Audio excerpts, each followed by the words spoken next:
I didn't say anything wrong. I didn't roll my eyes. I didn't complain.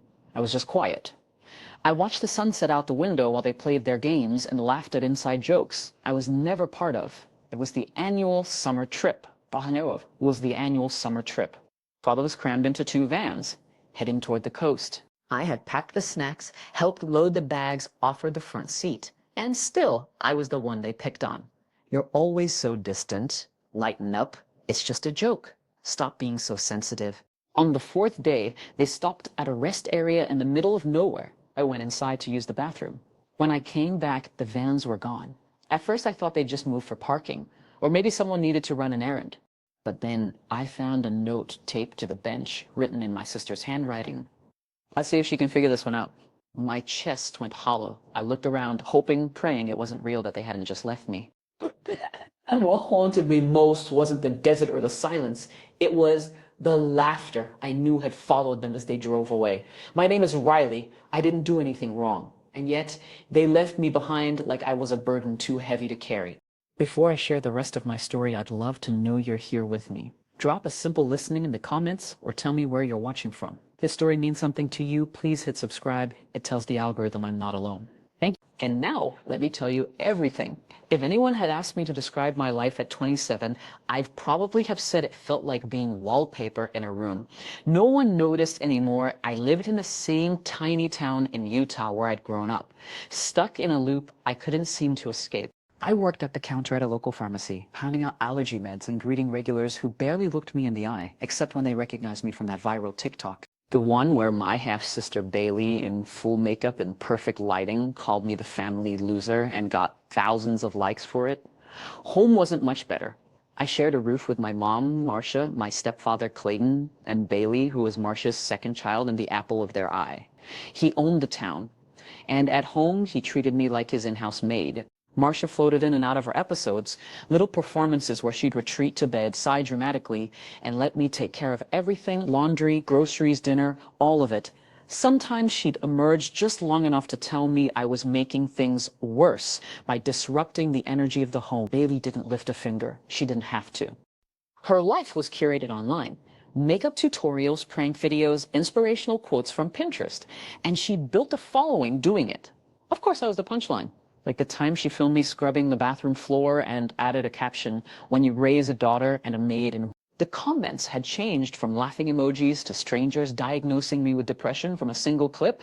It would have been one thing if Marcia had defended me, told Bailey to knock it off. But she never did. She said things like, "Bailey's just trying to express herself." Or, "Why do you always make everything so dramatic, Janelle?" She acted like keeping the peace meant pretending my feelings didn't exist. Like my silence was the only thing holding this fragile house of cards together. And so I kept folding myself smaller and smaller, hoping maybe one day I'd disappear entirely and someone would finally miss me. One night after cleaning the kitchen for the third time that day, I found myself organizing a drawer in the hallway cabinet. It was mostly old receipts and broken pens, but tucked between some envelopes was a photograph. Faded at the edges, bent at the corners. It was my dad. My real dad. He had warm, tired eyes and a gentle smile. In the photo, he was kneeling in the grass, his arm wrapped protectively around a tiny girl with curly brown hair and scraped knees. Neat. I hadn't seen that photo in years. Maybe ever. It felt like stumbling on a ghost I didn't realize I'd been searching for. I turned it over and froze. Scrawled in shaky handwriting on the back, my mother's were the words, "Don't let her end up like him." The words hit me in the chest like a fist. What did that even mean? Who did she think he was? A failure? A disappointment? A warning? I stared at those 7 words for what felt like an hour. The next morning, I slid the photo into a book on my nightstand and didn't tell anyone I'd found it. I carried the weight of that sentence with me into the following week. And then, like clockwork, came Clayton's grand announcement at dinner. "We're going on a family camping trip," he said, slicing his steak as if the matter was already settled. 3 days in the Sawtooth Mountains, no phones, no distractions, just us fixing what's broken. Haley wrinkled her nose. "Do we have to sleep in tents like actual tents?" "Survival builds character," Clayton replied with a smug grin, "and you get plenty of content for your channel." Suddenly, Bailey was all in. I should have said no. Everything in my gut told me this wasn't about bonding. It was about control, a performance. I'd seen that look in Clayton's eyes before, the way he grinned like he was 5 steps ahead of everyone in the room. But when I opened my mouth, it was Marcia who cut me off. Don't be selfish, Janelle, she said. Bailey wants this. We need to go as a family. That word family landed like a trap snapping shut. I nodded, just like I always did. My guilt overpowered my instinct. I told myself it was just 3 days. I'd survived 27 years in that house. What was another weekend? The night before we left, I stood in my bedroom, staring at the photo of my dad propped up against the lamp on my nightstand. The light was soft, golden, and it cast long shadows on the wall. I ran my thumb over the edge of the image, tracing the outline of his smile, the curve of my child-sized shoulders under his arm, and I whispered, barely aloud. If I end up like him, maybe that wouldn't be the worst thing after all. I didn't know it yet, but that camping trip would be the moment my life cracked open. The last time I'd ever call the house home, and the first time I'd start wondering what it might feel like to belong somewhere, anywhere else. The Sawtooth Mountains rose in jagged lines against the blue Idaho sky, majestic, breathtaking, and cold. They reminded me of a painting you'd hang in a dentist's office. Beautiful, sure, but distant, detached. Silent witnesses to something much uglier than the view would suggest. The SUV ride up was cramped and stifling. Bailey had claimed the front seat, where she perched like a queen, holding her phone high for her TikTok live stream. She narrated the trip with her usual fake cheer, road trip with the fam. Let's see if my sister survives the wilderness without Wi-Fi, guys. Her followers sent laughing emojis and flames, and I could hear the pings with every like. Meanwhile, I sat behind her, squished between 2 duffel bags. Unseen and unspoken too. It felt like being a ghost in my own family. Clayton drove like he was on a mission, gripping the wheel with one hand and gesturing with the other as he lectured about resilience and family structure. He used that voice, the one he saved for dealership motivational speeches and manipulating my mother into silence. Marcia sat beside him, smiling like a fragile peace treaty. She tried to make small talk, but her eyes avoided mine the entire ride. When our glances accidentally met in the rearview mirror, she looked away fast, like my presence burned. By the time we pulled into the dirt clearing near the trailhead, I already knew something was wrong. I couldn't name it yet, but I could feel it, thick and sour like spoiled milk in my stomach. The trees stood tall and indifferent, and the mountains loomed like they were waiting for something to break. Bailey bounded out of the SUV with her phone still recording, twirling dramatically. Wilderness aesthetic, nature detox, hashtag camping queen. I stayed back, pulling out the gear like I always did, my arms already aching before the tent was even out of the bag. It didn't take long for the roles to fall into place. Clayton barking orders, Marcia offering fake encouragement, Bailey filming and smirking. And me, I pitched both tents while Bailey filmed a hilarious skit about her loser sister who probably doesn't know how to light a fire. She got the content she wanted. I got dirt under my nails and a knot in my throat. Later, while I stirred chili over the camp stove, Bailey was live again, zooming in on my hunched back and saying, "Here's our chef/mule, 5-star Forest Service, right?" I turned slightly and muttered, "Could you not?" Just that 3 words, low and even, but Clayton caught it. He paused, spoon halfway to his mouth. "This trip is to test us," he said slowly, almost thoughtfully. "Some will pass, some," he smirked. "Well, we'll see." That night, after dinner and more humiliating live streams, we sat by the fire, or rather, they sat. I cleaned up. I was rinsing out a pot when Clayton stood and stretched. "We need more wood." Janelle grabbed some. "There's a clearing about 15 minutes back." I stared at him. Alone. It's dark. His eyes narrowed. "Let's see if you can do at least that right." I turned to Marcia, hoping for backup. She looked down at her lap and said nothing. So I went. I didn't argue, didn't beg. I just grabbed a flashlight and walked into the trees, branches scraping my arms as I trudged through the underbrush. The wind whispered like a new secret I didn't want to hear. I told myself I'd be quick, 15 minutes max, and they'd all still be laughing by the fire when I returned. But when I got back, the campsite was gone. Not just the people. Everything. The tents, the stove, the folding chairs, even the damn marshmallows. All packed up. The SUV was missing. Tire tracks disappearing down the dirt road. On top of a flat rock near the fire pit sat a folded piece of notebook paper. In Sharpie, someone had written, Let's see if she can survive a little wilderness adventure. I stood there, frozen, flashlight flickering. Then I saw it, just beside the rock, tangled in the grass, was Bailey's silver bracelet, the one with the little star charm. She never took it off, ever. My breath caught in my throat. She knew. She was in on it. This wasn't a prank gone wrong or a test of character. It was betrayal, cold, cruel, deliberate. I sat down right there on the damp ground, still holding the firewood I'd gathered. For the first hour, I thought maybe they'd come back. Maybe this was some sick joke and they were watching from the trees, waiting for me to freak out so they could laugh about it on camera. But they didn't come back. 2 hours passed. The forest got darker. The cold crept into my bones. I had no tent, no sleeping bag, no water, just a half-dead flashlight and a heart that had finally irrevocably cracked open.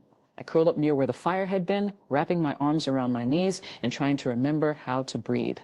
Images played in my head like a cruel slideshow, getting locked out of the house for forgetting to take out the trash, Mom faking illness so I couldn't go to the state art competition, Bailey throwing my sketchbook in the trash in 6th grade every time I'd been pushed aside, silenced, made to feel like I was the problem. And for the first time, I said it out loud, even if only to the trees. If I survive this, I'll never go back. I'm not a joke. I'm not their test. The wind wrestled in the branches above me, like it was listening, or maybe like it was finally answering.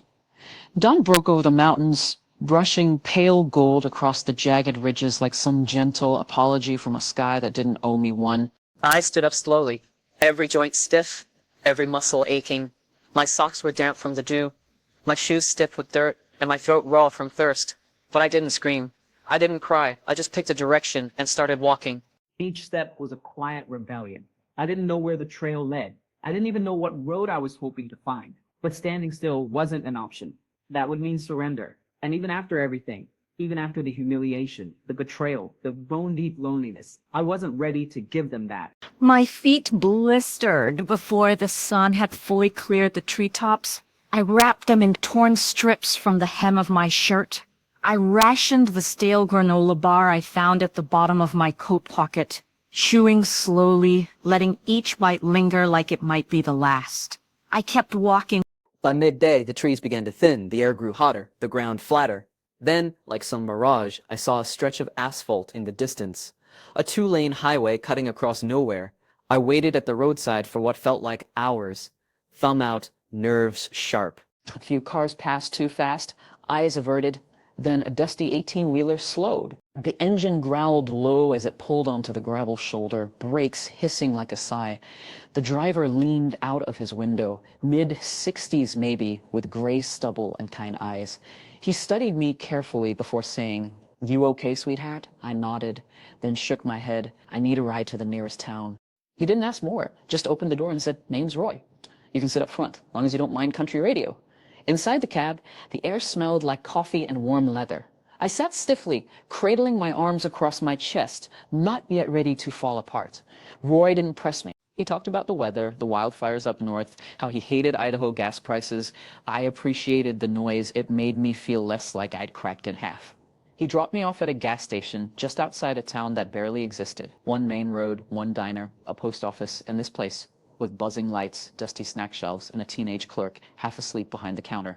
I borrowed the phone. I stared at the keypad, thumb hovering over the digits I knew by heart. Mom's number, but I didn't press them. I didn't even want to hear her voice. Instead, I dialed a number I hadn't called in over a decade, one that lived in a forgotten corner of my mind, tucked away with all the things I wasn't supposed to remember. The phone rang once, twice, then a voice, low, gruff, familiar. Robin, I almost choked. "It's me, it's Janelle." Guys, "Then where are you?" I gave her the name of the gas station, barely more than a crossroads. She didn't hesitate. "I'll come." "You're not there anymore." I sat down on the curb outside, staring at the ground as truck tires hummed past. That phrase rang in my ears. "You're not there anymore." Like an incantation, like a door swinging open somewhere I hadn't known existed. Inside the gas station, a small TV bolted to the wall played the afternoon news. The volume was low, but I could read the captions. "Local man reports daughter missing in Sawtooth Mountains. Mental health concerns suspected." They were already rewriting the story. Clayton had gone to the police, said I ran off, said I was unstable. Of course he had. I stood there staring at the screen, mouth dry. It wasn't enough that they'd left me. Now they wanted to paint me as broken, dangerous, unhinged, a liability to be dismissed, pitted, or feared. A group of college-age hikers filtered into the station laughing and sweaty. One of them, a guy in a backwards cap, glanced at me, his brow furrowed. Then his face lit up with recognition. Wait, are you that loser sister from TikTok? I looked at him for a long second, then I smiled. Not anymore. He blinked, confused, then shrugged and moved on. Outside, the sun dipped low. Roy was long gone, but I stayed on that curb until the sky turned lavender and headlights flickered in the distance. A beat-up Jeep Wrangler pulled up. Robin got out slowly, her boots crunching the gravel. She was older than I remembered, hair streaked with silver and pulled into a loose braid. Her face was weathered, but her eyes, they were steady, like stone. She didn't hug me, didn't rush to ask what happened. She just opened the passenger door. You hungry? I nodded. We drove most of the way in silence. No music, no questions. But once, when I glanced into the side mirror, I saw her watching me. Not with pity, not with disbelief, but with something else. Recognition, like someone who'd once walked through fire and could still smell the smoke on me. And for the first time, I let myself believe, maybe, just maybe, I hadn't been burned beyond repair. Oregon's pine-scented air felt like freedom, but I wasn't sure I knew how to breathe it yet. The mountains in the distance didn't loom like sawtooth. They stood steady, calm, as if they weren't interested in testing me, as if they might actually let me exist in peace. Robin's cabin sat just outside Bend, tucked between rows of lodgepole pines and flanked by a creek that whispered more than it rushed. It was small, crooked in some places, and smelled faintly of cedar smoke and old books. She called it her escape pod. It had no air conditioning, but the breeze through the screen door made the whole place feel like it exhaled for you. Inside, shelves buckled under the weight of novels and field guides. A cast-iron stove stood in the corner, still warm from earlier. 2 ancient cats, Pickle and Moss, barely glanced up when I walked in. Robin handed me a blanket, set a chipped mug of chamomile tea in front of me, and said, "There's the couch. Bathroom's to the left. If the cats snore, don't take it personal." She didn't ask me to explain what happened. That night, I stared at the knotty pine ceiling and listened to the creaks of the house settling.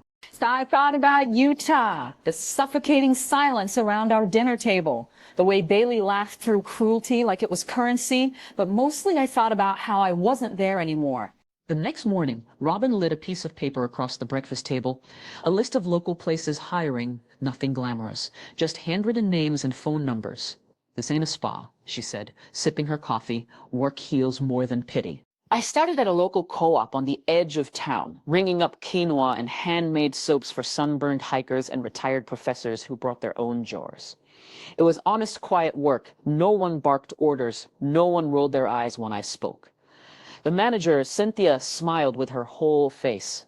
That's where I met Travis Cole. He fixed the delivery trucks, broad shoulders, quiet hands, and a voice like worn flannel.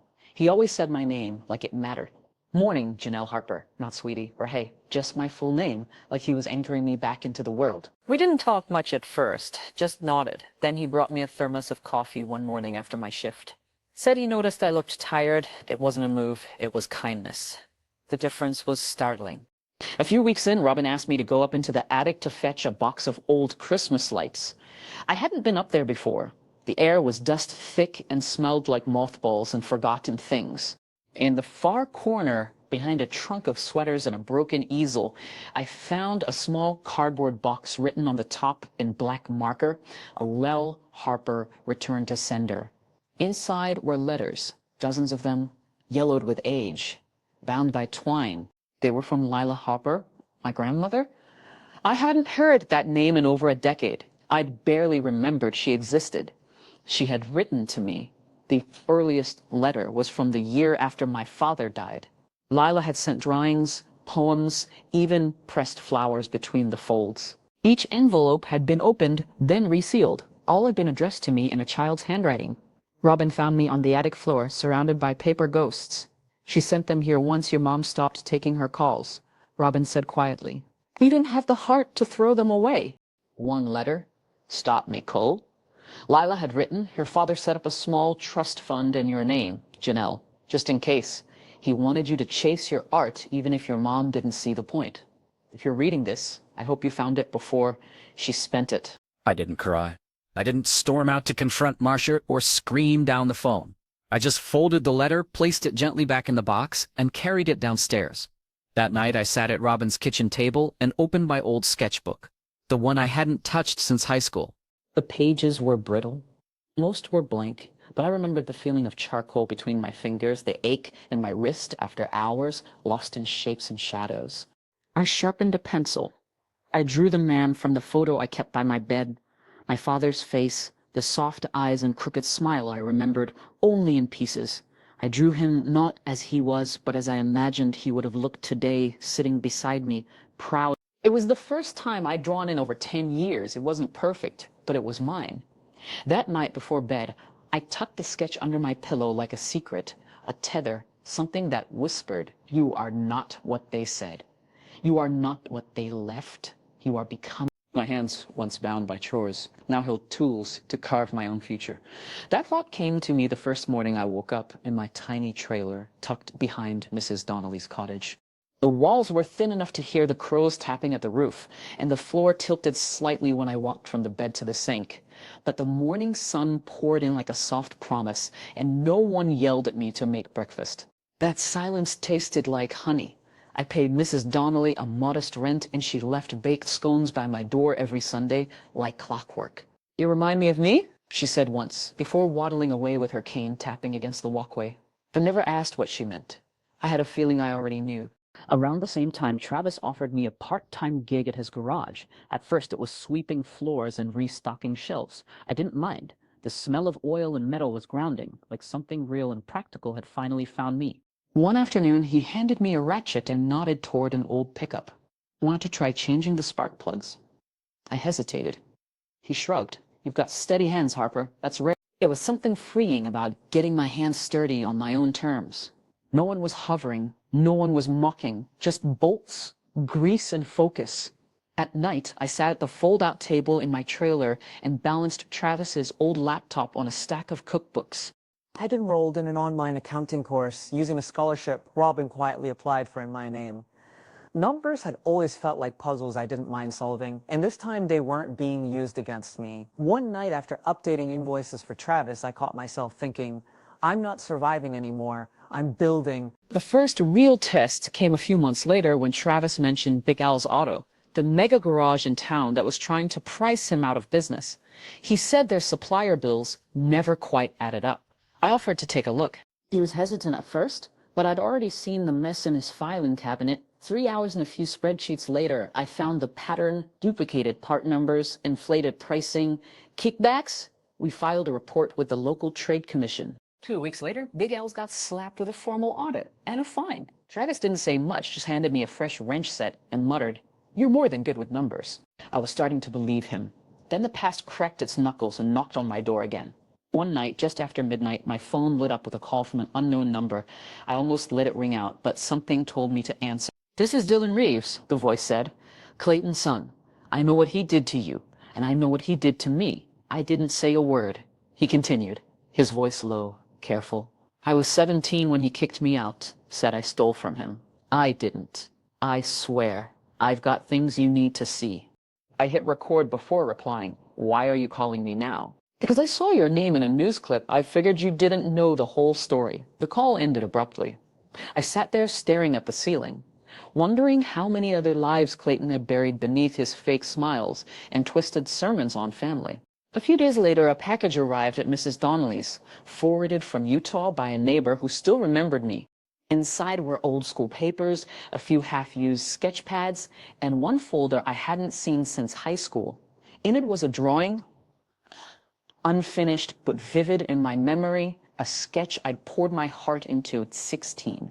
The kind you don't realize is confessional until years later. My hands had shaped that girl's eyes, her sorrow, her hope. Stretched across the center, written in red Sharpie, someone Bailey, of course in scroll. "Nobody wants you." I stared at it for a long time, then I pinned it to the wall of my trailer right above my desk. I didn't erase the words. I didn't cover them. I wanted to see them every day, not as a wound, but as a dare. "Nobody wants you? Maybe that used to be true, but now I wanted me, and that was a start." 3 years later, I thought I'd outrun my family until their ghosts came knocking. By 30, I built something of a life, not flashy, not Instagram worthy, but mine. My mobile counting business served small garages and body shops from Bend to Sisters, Oregon. I drove a rusty but reliable pickup with my logo on the side, and I wore my name like armor.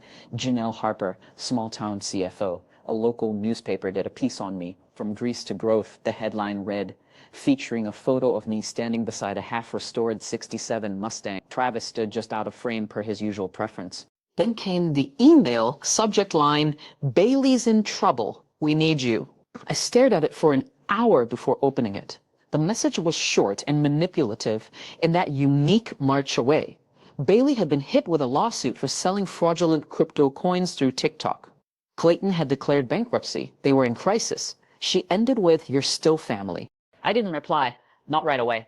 Instead, I picked up the phone and called a number I'd never used before, the one from Lila's last letter. She answered after 3 rings. Her voice was sharper than I expected, clear, steady. This is Lila Harper. She said, "It's Janelle." A long pause, then a breath. "You sound like your father." I asked her about the trust fund, the one he supposedly left for me. She didn't hesitate. He left it in good faith. But Marcia and Clayton restructured it when you were a minor. The money was supposed to be yours at 18. They siphoned it off under guardianship clauses. I tried to stop it. I felt the words settle like stones in my gut. Why didn't you ever call me? They made sure I couldn't. Changed your number, told people I was unstable. I wrote. I hoped you'd find the letters. I had. Too late. 2 days later, Dylan Reeves showed up in Bend. He found me at the cafe in the co-op, sat across from me like we'd known each other in a different life. He was older now, worn around the eyes, but his posture had a quiet defiance. I recognized. Clayton made me the villain when I was a kid. He said I stole car parts, drugs, whatever he needed that week. I ran, never looked back. He slid a folder across the table. Inside were records, financial statements, forged signatures, altered documents, all under Harper Family Trust, all pointing back to Clayton. He used the trust to fund the dealership, Dylan said. On paper, it looked like a family business. In reality, he drained it. I didn't cry. I didn't rage. I scanned every page, took photos, made notes. Then I thanked Dylan and walked out into the bright Oregon sun. At home, I laid everything out on the kitchen table. Emails, letters, documents. I organized them into folders. I made copies. I labeled flash drives. I wasn't sure yet what I was going to do with it all. But I knew this much. Next time they came looking for help, they weren't going to find the girl they left in the woods. They were going to meet the woman who walked out. The boys' diner was neutral ground, but I was armed with truth sharper than any knife. I chose a diner in Boise because it sat exactly halfway between our 2 worlds, the one I built and the one I left behind.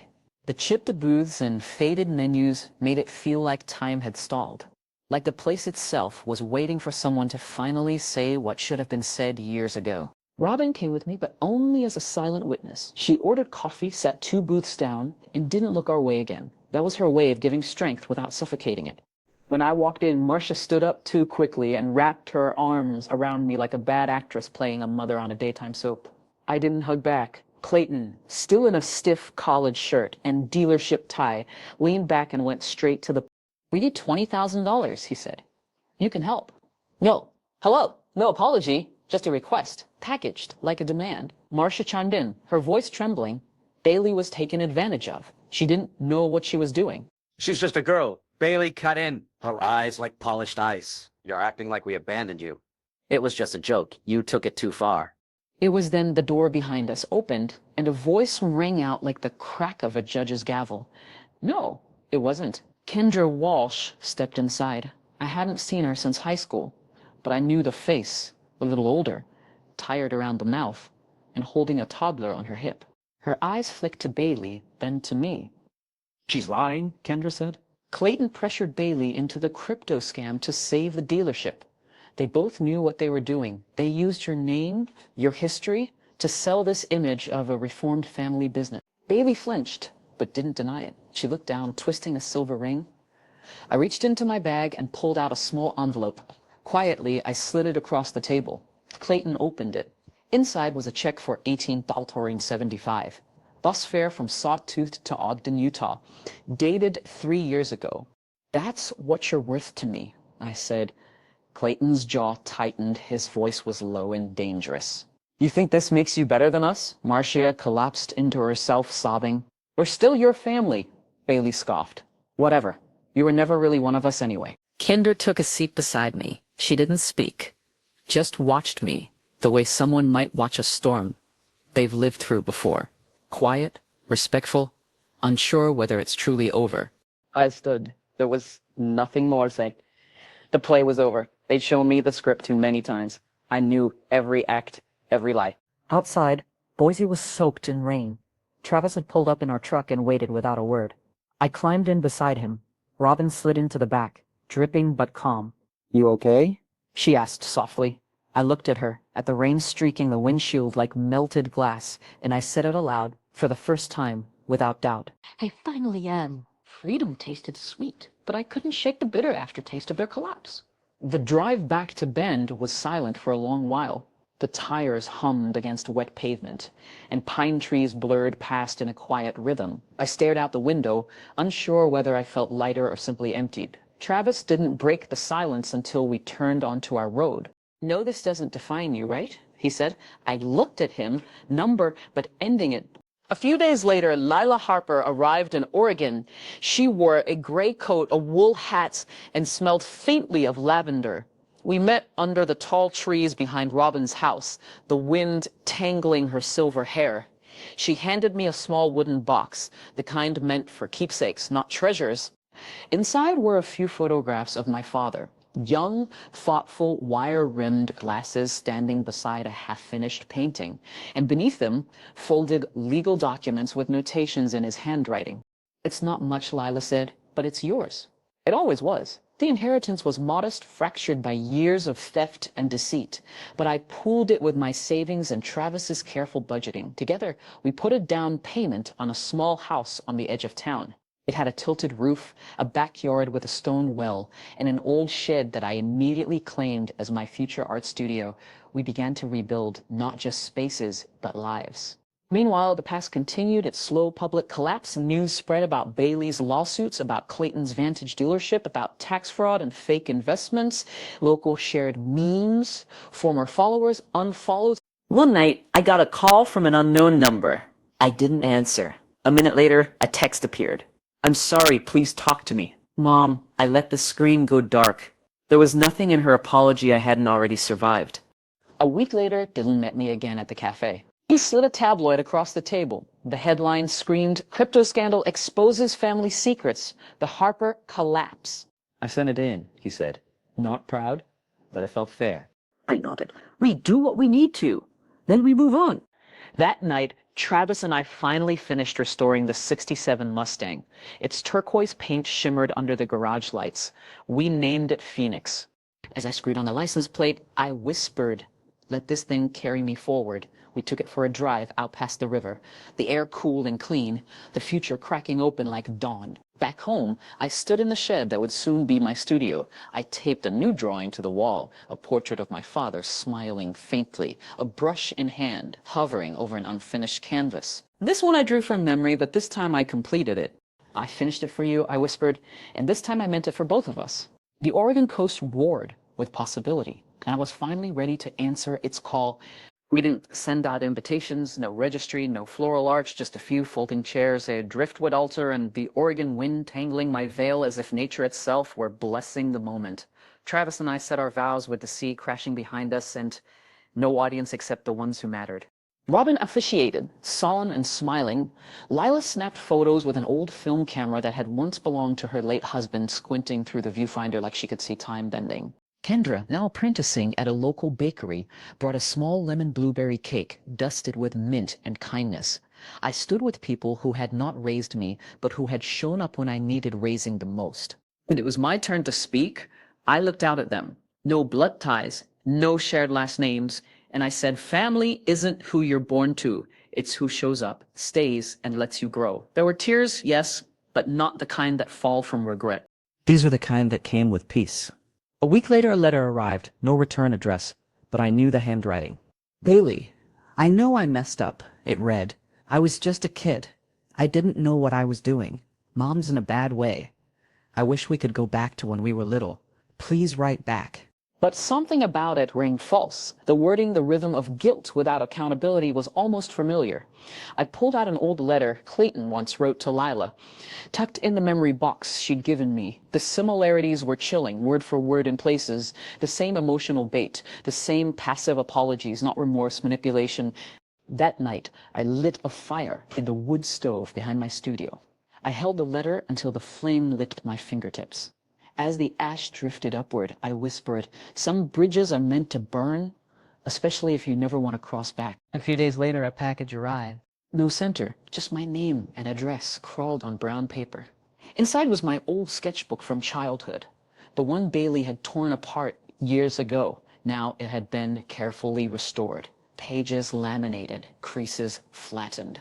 One drawing survived untouched. My father, smiling faintly, brush in hand. I didn't know who sent it. Maybe Dylan, maybe Kendra, maybe Bailey, but for once I didn't need to know. The gesture was enough. I framed the drawing and hung it in our home right by the window that faced the sea. With some of the money left from the inheritance and my growing business, I started something small, something real. The Harper Boundaries Fund, a scholarship for girls like me, those who'd survived families that fed on silence and shame, who wanted to learn a trade, build a life. At the town hall during our launch event, I stood in front of a modest crowd and said, "It's not about running away, it's about choosing what you'll run toward." And for the first time, I saw nods from strangers who understood.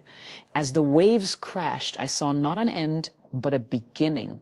I built from the ashes of betrayal. The road wound through pine and rock as Travis and I drove the Mustang, our Phoenix, back toward the Sawtooth Mountains. It had been 3 years since I was left there like a forgotten backpack. The forest had grown greener, the air clearer. We found the clearing just off an unmarked trail. Grass now covered what was once scorched earth. A fire pit had crumbled to stones. Nature had erased their cruelty. "You sure you want to be here?" Travis asked, his voice low. I nodded. "I need to see it from the other side of the story." For my bouquet, I pulled a handful of dried petals, roses, lavender, eucalyptus. I knelt and let them fall onto the earth. No prayers, no speeches, just silence. Letting go didn't need words. On the drive home, we crested a hill just as the sun dipped below the ridge, casting a soft orange glow over the valley. Travis stopped the car without a word. I opened my sketchbook, flipped to a fresh page, and drew. It was me, sitting on the roof of the Mustang, hair tangled in wind, eyes fixed on the horizon. Below I wrote, "Not the girl who got left behind, the woman who kept walking." A month later, that sketch hung in a gallery space in a seaside town, next to paintings of the Sawtooth, Robin's herb garden, Travis's garage, Kendra's bakery display, and the finished portrait of my father. The brass plate below read, "Artist Janelle Harper, founder, Harper Boundaries Fund," and still life unfolded. In the final scene, I stood barefoot on the sand, letting the waves kiss my toes. The Pacific roared like it had something to tell me. I closed my eyes, let the wind lift my hair, and whispered. They thought it would be funny to leave me behind. Didn't know they'd set me free.